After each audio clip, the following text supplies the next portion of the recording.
so that migration is an option but not a necessity.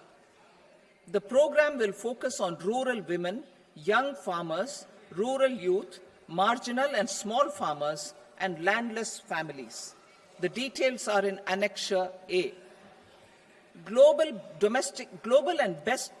Domestic best practices will be incorporated, and appropriate technical and financial assistance will be sought from multilateral development banks. In Phase 1, 100 developing agri-districts will be covered. Atmanirbharta in pulses. Our government is implementing the National Mission for Edible Oilseed for achieving Atmanirbharta in edible oils. Our farmers have the capability to grow enough for our needs and more. 10 years ago, we made concerted efforts and succeeded in achieving near self-sufficiency in pulses. Farmers responded to the need by increasing the cultivated area by 50%, and government arranged for procurement and remunerative prices. Since then, with rising incomes and better affordability, our consumption of pulses has increased significantly. Our government will now launch a 6-year mission for Atmanirbharta in pulses with a special focus on tur, urad and masoor. Details are in Annexure B. Central agencies such as NAFED and NCCF will be ready to procure these 3 pulses as much as offered during the next 4 years from farmers who register with these agencies and enter into agreements. Comprehensive program for vegetables and fruits. It is encouraging that our people are increasingly becoming aware of their nutritional needs. It is a sign of a society becoming healthier. With rising income levels, the consumption of vegetables, fruits, and Sri Anna is increasing significantly. A comprehensive program to promote production, efficient supplies, processing, and remunerative prices for farmers will be launched in partnership with the states. Appropriate institutional mechanisms for implementation and participation of farmer producer organizations and cooperatives will be set up. Makhana Board in Bihar. For this, there is a special opportunity for the people of Bihar. A Makhana Board will be established in the state to improve production, processing, value addition, and marketing of makhana. The people engaged in these activities will be organized into FPOs. The board will provide hand-holding and training support to makhana farmers and will also work to ensure they receive the benefits of all relevant government schemes. A national mission on high-yielding seeds will be launched, aimed at 1. Strengthening research ecosystem, 2. Targeted development and propagation of seeds with high yield, pest resistance, and climate resilience, and 3. Commercial availability of more than 100 seed varieties released since July 2024. India ranks second largest globally in fish production and aquaculture.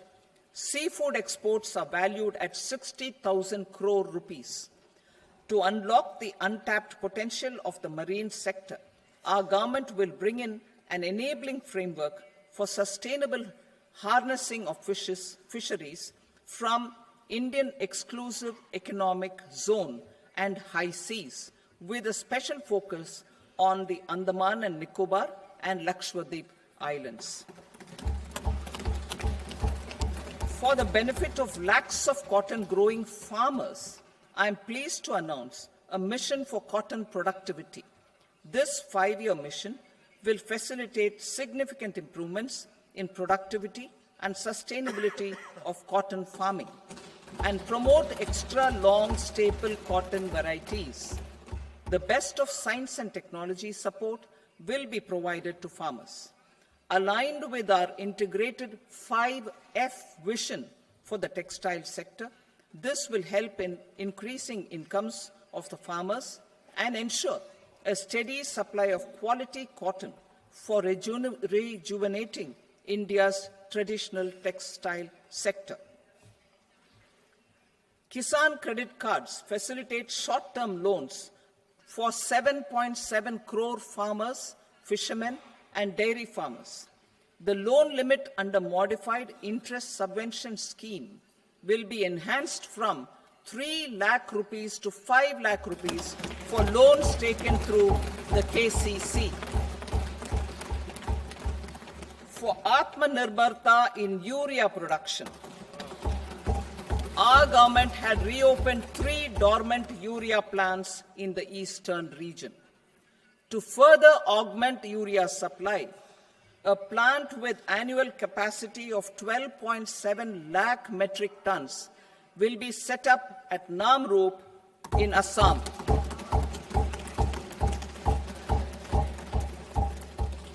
India Post, with 1.5 lakh rural post offices, complemented by the India Post Payment Bank and a vast network of 2.4 lakh Dak Sevaks, will be repositioned to act as a catalyst for the rural economy. Details are at Annexure C. India Post will also be transformed as a large public logistics organization. This will meet the rising needs of Vishwakarmas, new entrepreneurs, women, self-help groups, MSMEs, and the large business organizations. Our government will provide support to NCDC for its lending operations for the cooperative sector. MSMEs as the second engine. Now I move to MSMEs as the second engine, which encompasses manufacturing and services with a focus on MSMEs numbering 5.7 crores. Currently, over 1 crore registered MSMEs, employing 7.5 crore people and generating 36% of our manufacturing, have come together to position India as a global manufacturing hub. With their quality products, these MSMEs are responsible for 45% of our exports. To help them achieve higher efficiencies of scale, technological upgradation, and better access to capital, the investment and turnover limits for classification of all MSMEs will be enhanced to 2.5 and 2 times respectively. This will give them the confidence to grow and generate employment for our youth. The details are given in Annexure D. To improve access to credit, the credit guarantee cover will be enhanced. First, for micro and small enterprises from 5 crore to 10 crore rupees, leading to additional credit of 1.5 lakh crores in the next 5 years. Second, for startups from 10 crore rupees to 20 crore rupees, with the guarantee fee being moderated to 1% for loans in 27 focus sectors which are important for Atmanirbhar Bharat. And for well-run exporter MSMEs, for term loans up to 20 crore rupees.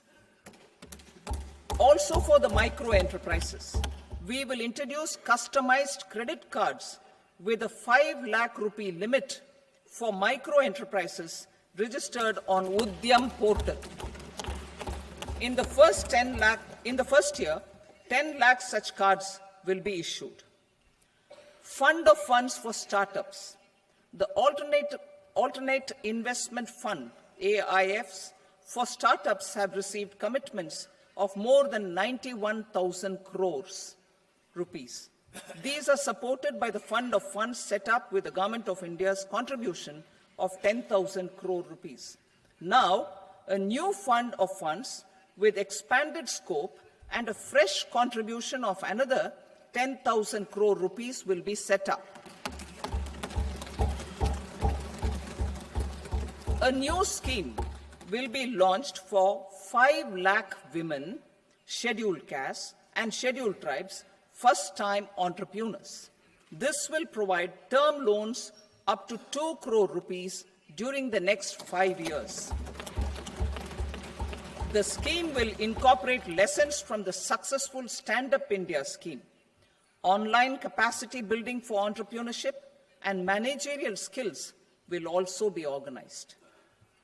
Measures for labor-intensive sectors.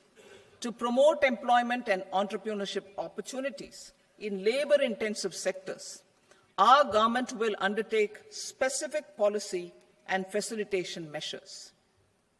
To enhance the productivity, quality, and competitiveness of India's footwear and leather sector, a focused product scheme will be implemented. The scheme will support design capacity, component manufacturing, and machinery required for production of non-leather quality footwear, besides the support for leather footwear and products. The scheme is expected to facilitate employment for 22 lakh persons, generate over 4 lakh crore rupees, and exports of over 1.1 lakh crore rupees. Measures for the toys sector. Building on the National Action Plan for Toys, we will implement a scheme to make India a global hub for toys.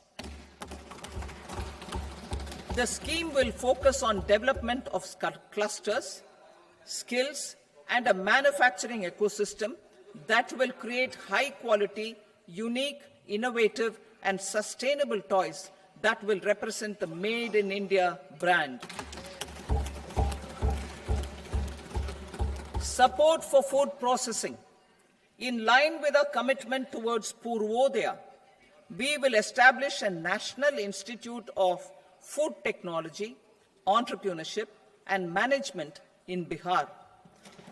The institute will provide a strong fillip to food processing activities in the entire eastern region.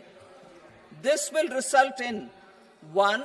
Enhanced income for the farmers through value addition to their produce, and 2. Skilling entrepreneurship and employment opportunities for the youth. Manufacturing mission, furthering Make in India. Our government will set up a national manufacturing mission covering small, medium, and large industries for furthering Make in India by providing policy support, execution roadmaps, governance, and monitoring framework for central ministries and states. Details are in Annexure E. Given our commitment to climate-friendly development, the mission will also support clean tech manufacturing. This will aim to improve domestic value addition and build our ecosystem for solar PV cells, EV batteries, motors and controllers, electrolyzers, wind turbines, very high voltage transmission equipment, and grid-scale batteries. Investment as the third engine. Now I move to investment as the third engine, which encompasses investing in people, investing in the economy, and investing in innovation. Investing in people. Saksham Anganwadi and Poshan 2.0. Saksham Anganwadi and Poshan 2.0 program provides nutritional support to more than 8 crore children, 1 crore pregnant women and lactating mothers all over the country, and about 20 lakh adolescent girls in aspirational districts and the Northeast region. The cost norms for these nutritional support will be enhanced appropriately. Atal Tinkering Labs. 50,000 Atal Tinkering Labs will be set up in government schools in the next 5 years to cultivate the spirit of curiosity and innovation and foster a scientific temper among young minds. Broadband connectivity to government secondary schools and PHCs. Broadband connectivity will be provided to all government secondary schools and primary health centers in rural areas under the BharatNet project. Bharatiya Bhasha Pustak Scheme. We propose to implement a Bharatiya Bhasha Pustak scheme to provide digital form Indian language books for schools and for higher education. This aims to help students understand their subjects better and in their language. National Centers of Excellence for Skilling. Building on the initiative announced in the July 24 budget, 5 national centers of excellence for skilling will be set up with global expertise and partnerships to equip our youth with the skills required for Make for India, Make for the World manufacturing. The partnership will cover curriculum design, training of trainers, and a skills certification framework and periodic reviews. Expansion of capacity in IITs. Total number of students in 23 IITs has increased 100% from 65,000 to 1.35 lakh in the past 10 years.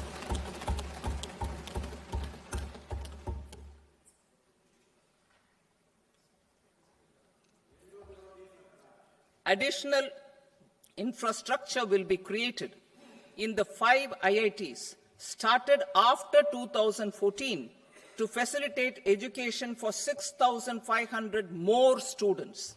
Hostel and other infrastructure capacity at IIT Patna will also be expanded.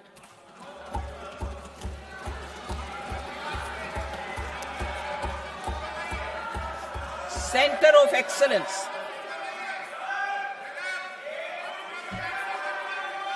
Center of Excellence in AI for Education.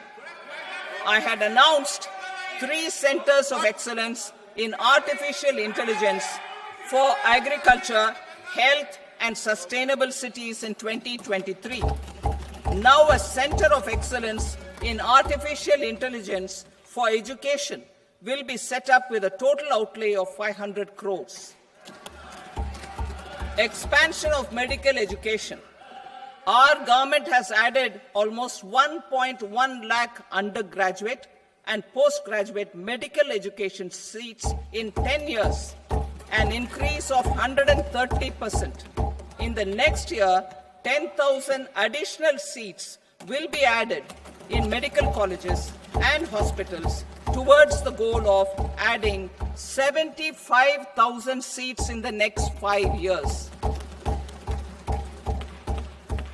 Daycare cancer centers in all district hospitals. Our government will facilitate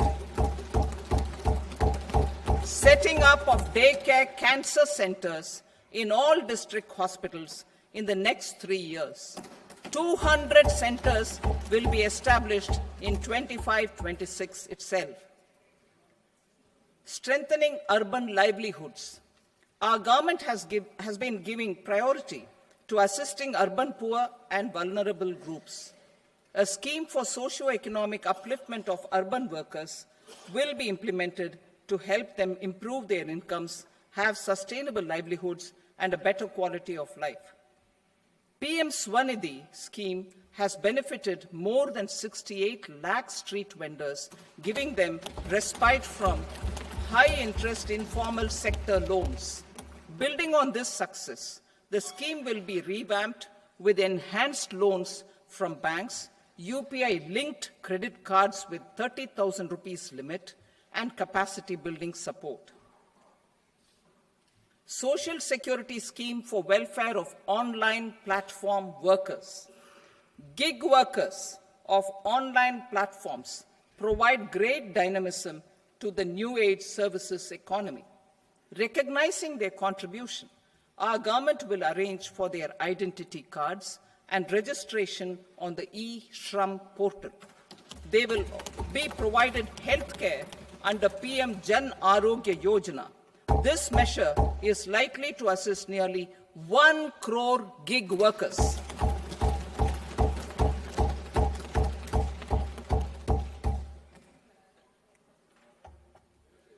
investing in the economy, public-private partnership in infrastructure.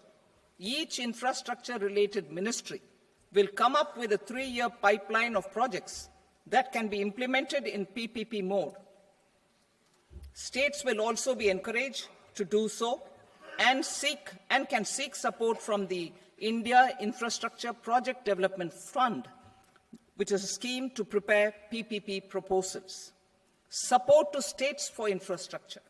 An outlay of 1.5 lakh crore is proposed for the 50-year interest-free loans to states for capital expenditure and incentives for reforms. Building on the success of the first asset monetization plan announced in 2021, the second plan for 2025 to 30 will be launched to plow back capital of 10 lakh crore in new projects. Regulatory and fiscal measures will be fine-tuned to support the plan. Jal Jeevan Mission. Since 2019, 15 crore households, representing 80% of India's rural population, have been provided access to portable tap water connections. To achieve 100% coverage, I am pleased to announce the extension of this mission until 2028 with an enhanced total outlay.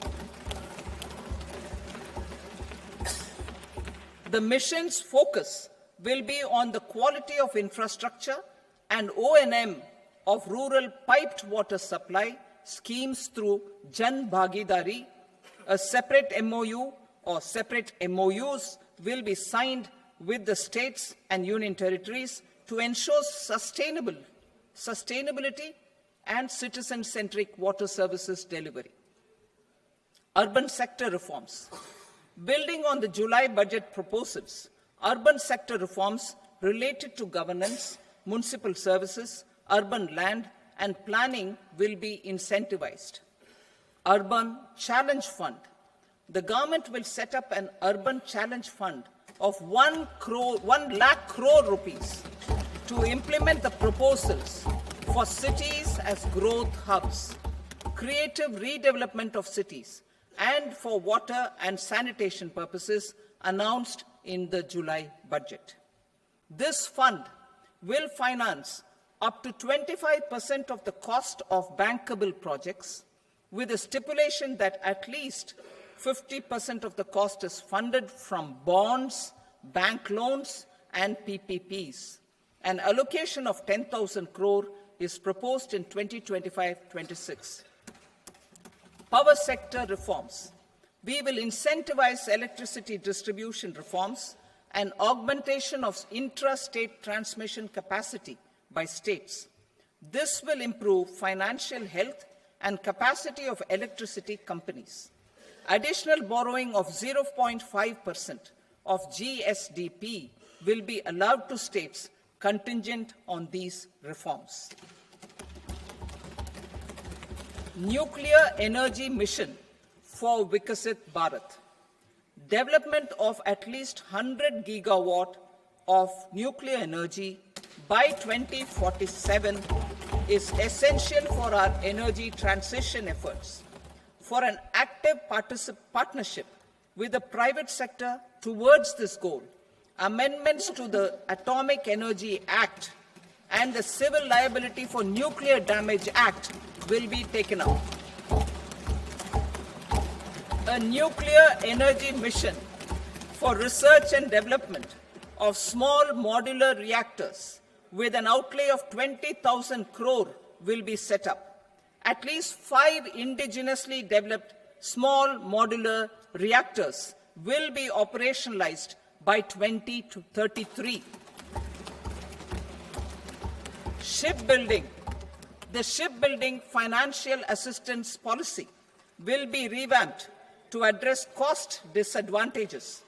This will also include credit notes for shipbreaking in Indian yards to promote the circular economy. Large ships above a specified size will be included in the infrastructure harmonized master list. Shipbuilding clusters will be facilitated to increase the range, categories, and capacity of ships. This will include additional infrastructure, facilities, skilling, and technology to develop the entire ecosystem. Maritime Development Fund.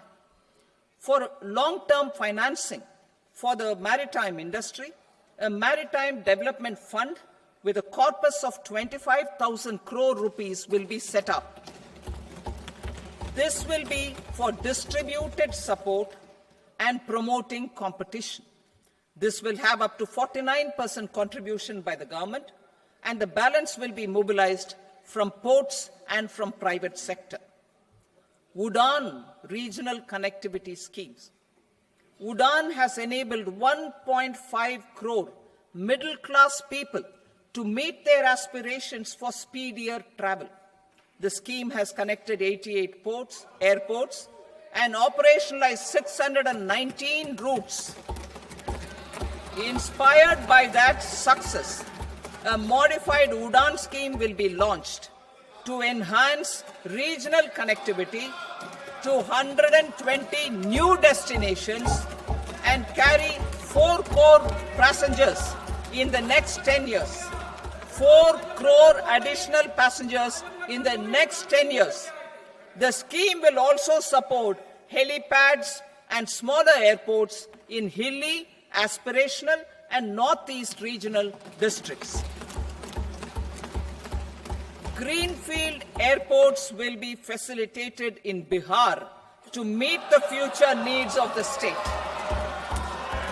These will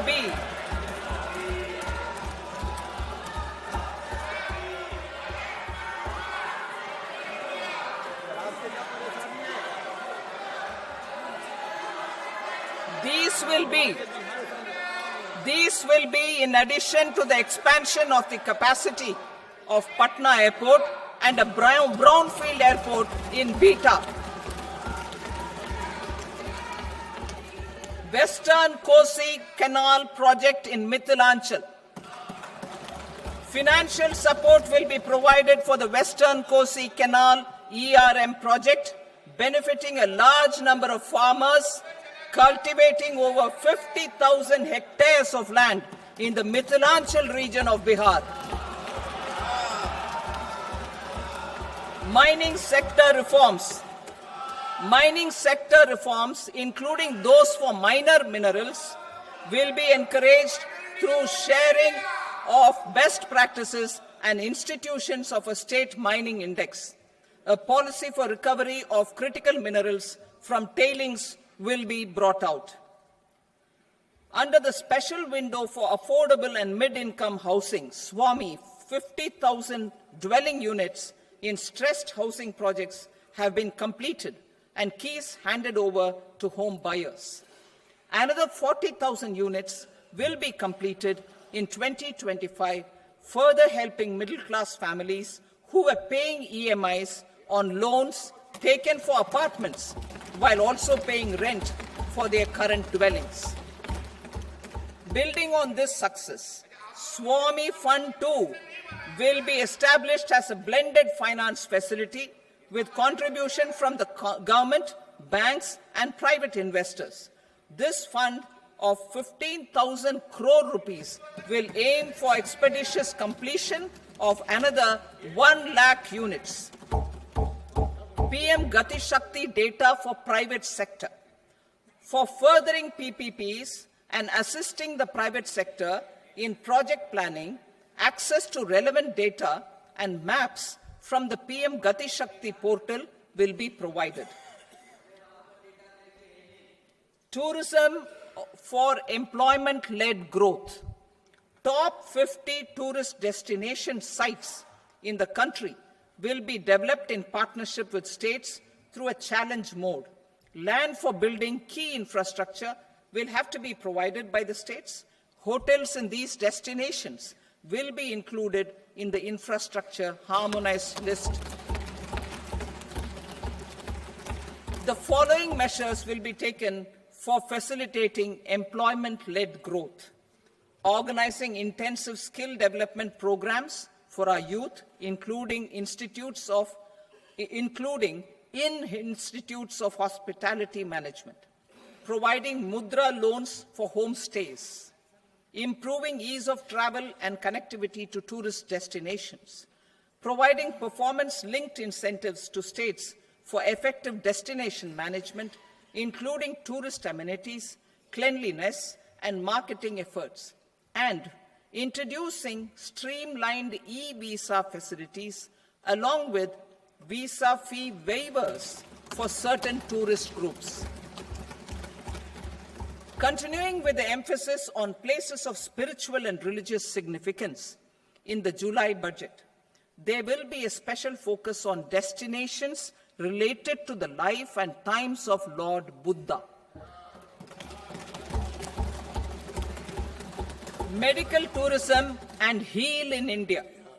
Medical tourism and heal in India will be promoted in partnership with the private sector, along with capacity building and easier visa norms. Investing in innovation.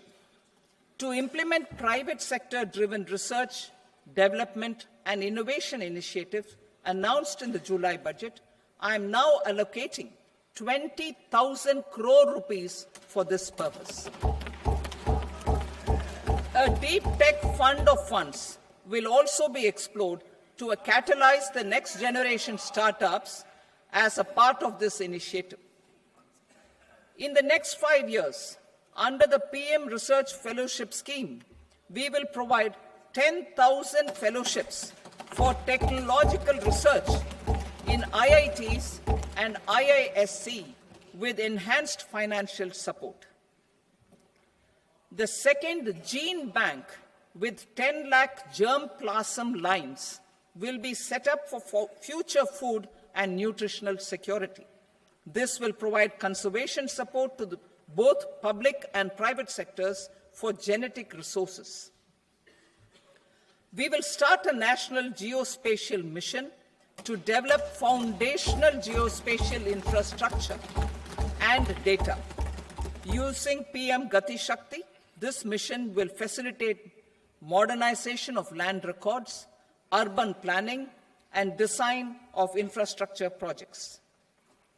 A Gyan Bharatam mission for survey, documentation, and conservation of our manuscript heritage with academic institutions, museums, libraries, and private collectors will be undertaken to cover more than 1 crore manuscripts. We will set up a national digital repository of Indian knowledge systems for knowledge sharing. Now I move to exports as the fourth engine. We will set up an export promotion mission with sectoral and ministerial targets driven jointly by the Ministries of Commerce, MSME, and Finance. It will facilitate easy access to export credit, cross-border factoring support, support to MSMEs to tackle non-tariff measures in overseas markets. A digital public infrastructure, Bharat Trade Net, for international trade will be set up as a unified platform for trade documentation and financing solutions. This will complement the Unified Logistics Interface platform. The BTN will be aligned with international practices. Support will be provided to develop domestic manufacturing capacities for our economy's integration with global supply chains. Sectors will be identified based on objective criteria. Facilitation groups with participation of senior officers and industry representatives will be formed for select products and supply chains. Through this, there are huge opportunities related to Industry 4.0, which needs high skills and talent. Our youth have both. Our government will support the domestic electronic equipment industry to leverage this opportunity for the benefit of our youth. A national framework will be formulated as guidance to states for promoting global capability centers in emerging Tier 2 cities. This will suggest measures for enhancing availability of talent and infrastructure, building bylaw reforms, and mechanisms for collaboration with industry. Our government will facilitate upgradation of infrastructure and warehousing for air cargo, including high-value perishable horticultural produce. Cargo screening and customs protocol will be streamlined and made user-friendly. Reforms as the fuel. Over the past 10 years, our government has implemented several reforms for convenience of taxpayers, such as faceless assessment, 2, taxpayer charter, 3, faster returns, 4, almost 99% returns being on self-assessment, and 5, Vivad Se Vishwas scheme.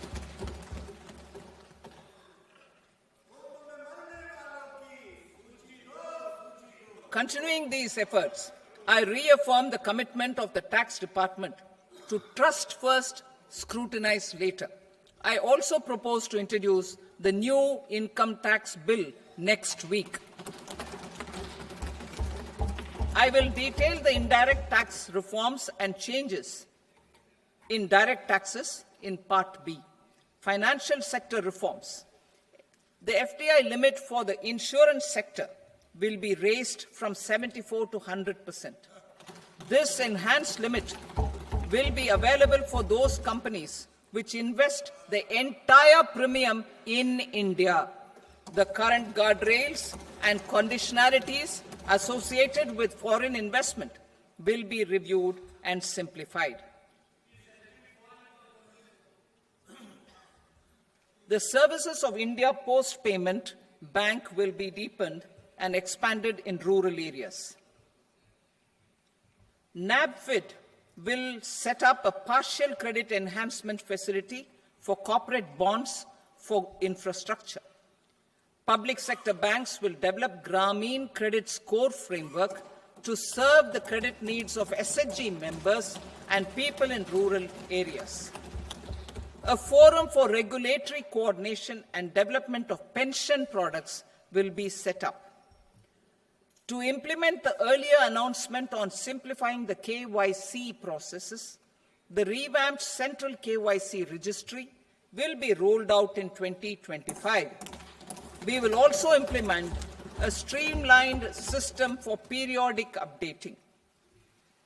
Requirements and procedures for speedy approval of company mergers will be rationalized. The scope for fast-track mergers will also be widened and the process made simpler. As proposed in the interim budget, we signed bilateral investment treaties with 2 countries in 2024 to encourage sustained foreign investment, and in the spirit of First Develop India, the current model BIT will be revamped and made more investor-friendly. In the last 10 years, in several aspects, including financial and non-financial, our government has demonstrated a steadfast commitment to ease of doing business. We are determined to ensure that our regulations must keep up with technological innovations and global policy developments. A light-touch regulatory framework based on principles and trust will unleash productivity and employment. Through this framework, we will update regulations that were made under old laws. To develop this modern, flexible, people-friendly, and trust-based regulatory framework appropriate for the 21st century, I propose 4 specific measures.